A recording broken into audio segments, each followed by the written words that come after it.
This is Gibraltar Today. Thank you for tuning in. The future of art and culture. Bayside students are currently exhibiting their paintings and sculptures at the Fine Arts Gallery. Almost 60 students from both GCSE and A-Level are included or are, have contributed approximately 160 works which are on display there. And it's a pleasure to be joined by one of their teachers, Karl Ullger, in the studio, who's here with a couple of these students. So we have Mia Camilleri and Julia Georgiou with us. I hope I got your names pronounced correctly. So Mia? Julia and Mia. Okay, lovely to have you. Thank you. Sorry, the nature of live radio that I haven't even checked who's walked in. How's it gone? How is it to have your work exhibited and prompting conversations? Must be amazing. Well, it's really exciting, obviously, because we work really hard throughout the whole year. So it's really rewarding that we get to show everyone what we do, and it's also good for exposure. So people can see that. Obviously, the youth of Gibraltar are really talented and we're really hardworking. I've no doubt. I haven't been in person, but I've seen pictures of your pictures and works, and they look really impressive. And very obviously something that, as you say, that there's talent and there's also a lot of hard work, because I don't think, regardless of how talented somebody is, that they just sort of magic up a piece of work. It takes hours and hours. No? What's it like then to sort of have those pieces there being discussed by people? Does it make that work more real? Does it make you think about all the hours that you've put into it? Yeah, definitely. I mean, I think it's really rewarding, like she said, to have your work up there. And obviously, for me, my family, they all went to see the pieces, and it was quite emotional for me because I had, I did portraits of my grandmother. Oh. So a lot of my family went to go see it, and yeah, it was just a really great experience to sort of introduce my work to my family and, and everyone. Yeah. What sort of style is yours? So I went for a Klimt style. And I focused on family relationships between women, and I sort of focused on the 3 Ages of Women by Klimt, and I just did different generations of women through motherhood and me with my grandmother as a baby, just sort of exploring that. I mean, very personal to you, but very meaningful for us to think about those relationships. And let's bring in Karl Ullger. You've spearheaded the exhibition, Karl. Sort of what does it mean for you to see young artists displaying their work and talking about their work so confidently? No, it's very proud to see all of them, and all from different age groups. To be honest, the idea originally was stemmed from straight after lockdown. Actually, when we said we were seeing all the work that was coming in after the first year, completing the first year back in school, and there was so much quality work that we said, well, let's just do a year 13 exhibition, which we've done many times before. And then we said, well, why not join in the year 12s as well? And then when this September, when we came back to school and we saw the fantastic works that our current year 11 cohort had produced, we said, look, so that's GCSE, no? Yeah. We said, let's just do the whole shebang. Let's do all of them. 167 works, so it's one of the biggest of student work in over 2 vaults. And what's really interesting is that obviously we had, like Julia mentioned, a lot of family members there, and friends of Bayside, like ex-teachers, etc. But what's been really interesting, I mean, there's been a couple of times, we had Minister Santos come outside the exhibition because he wasn't able to make the opening another event. And we've seen loads of people actually coming in from the public, not only asking but also wanting to buy some pieces, which we've already sold 2 or 3.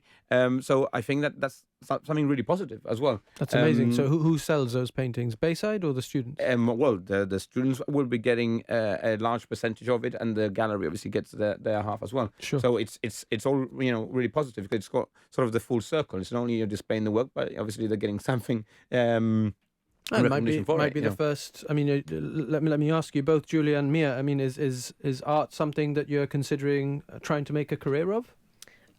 Definitely. Yeah. I mean, I know Mia. I want to do fashion. Yeah. At first I wanted to do art, but then I realised that I wanted to go down the route of fashion, so I'm planning on going to study fashion communication hopefully next September. Just because I really resonate with fashion, and my whole life I've been surrounded by it. Sure. I've always loved it. So I suppose there are my pieces are, instead of painting, I took more of a tactile approach, so more like sewing, quilting, rug making. I mean, there is obvious crossover there, no? I mean, you need that artistic background, no? I suppose or to help you with sort of anything fashion related. I was just thinking that for people who are young people who are 15, 16, 17, 18, on the one hand, the sort of lack of or their young age means that they might lack the experience of an older artist, but that is, I suppose, brings both some weaknesses, if you like, or disadvantages maybe, but also freshness, no? Well, I mean, in relation to what you're saying there, Jonathan, one thing that we've always instilled, and this is something since I started teaching, and I think it was instilled when I was there as well from the teachers that taught me, and we've always tried to carry that on, is the family atmosphere, the family orientation within the department. So, for example, you'd get some of year 12s, year 13s working in the art department, either helping or at the same time working alongside other GCSE year 10 or year 11 students, or even younger even. And this is something that in the exhibition you're able to see, because some of the younger ones would comment on the work by Julia, by Mia, and aspire to, this person is not someone, that has already been in the art world for 10 years. It's someone in the same school, in the same department as me, and only a year older or two than me. A couple of years further down their art journeys. They can aspire to that. And there's actually the other side to the coin, that some of them as well, from the year 12 and 13, have looked down at some of the work at the year 11 and said, oh my God, this is so good, So it's sort of like it works on a positive in all aspects. How do you come to have your own style, or how do you think of your own style and sort of nurturing that? Because obviously everybody takes influencers, looks at things that they like, but then the idea is that you try and give something authentic to your work that eventually people would recognise as being yours, no? How do you nurture that? Well, for me, like artists like, for example, Grayson Perry, he's very colourful, very, like, he makes tapestries. I like Basquiat as well, like very colourful. So I think my work is very colourful. It's very like experimental. Lots of different mediums are being used. So I think that's what would characterise my work. Okay. And yourself? I think that it comes very natural, sort of like, your style. And for me, I think I've always focused on portraiture. And I've always just liked Klimt and admired his work. So I think it just came naturally for me to do portraiture.